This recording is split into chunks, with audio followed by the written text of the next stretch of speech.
सोचा आप सबको सबसे पहले ऑन फीट रिव्यू दिखा दें। अब आपको इसकी अनबॉक्सिंग भी दिखा देते हैं। ये हमारे पास मौजूद है पीक ताइची, काफ़ी रेनाउंड ब्रांड है पीक ताइची। इसके साथ तमाम एक्सेसरीज़ हैं मौजूद हैं, साथ में इसके वेरिफिकेशन कोड भी है, तमाम टैग्स इसके मौजूद हैं। आपको इसकी अनबॉक्सिंग दिखाते जा रहे हैं। इसमें ये हमारे पास कलर मौजूद है, ऑल ब्लैक, जेट ब्लैक भी इसको कहते हैं। पीक ताइची की ब्रांडिंग इसके ऊपर है, पीक की ब्रांडिंग मौजूद है।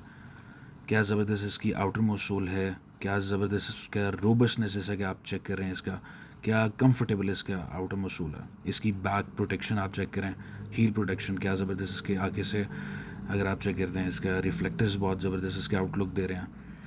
इसकी आप फ्लेक्सिबिलिटी चेक करें, ज़बरदस्त ज़बरदस्त आर्टिकल है जी।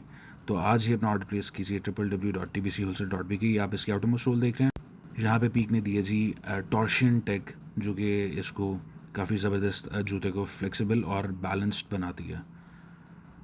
तो अभी अपना ऑर्डर प्लेस कीजिए www.tbchwholesale.bk।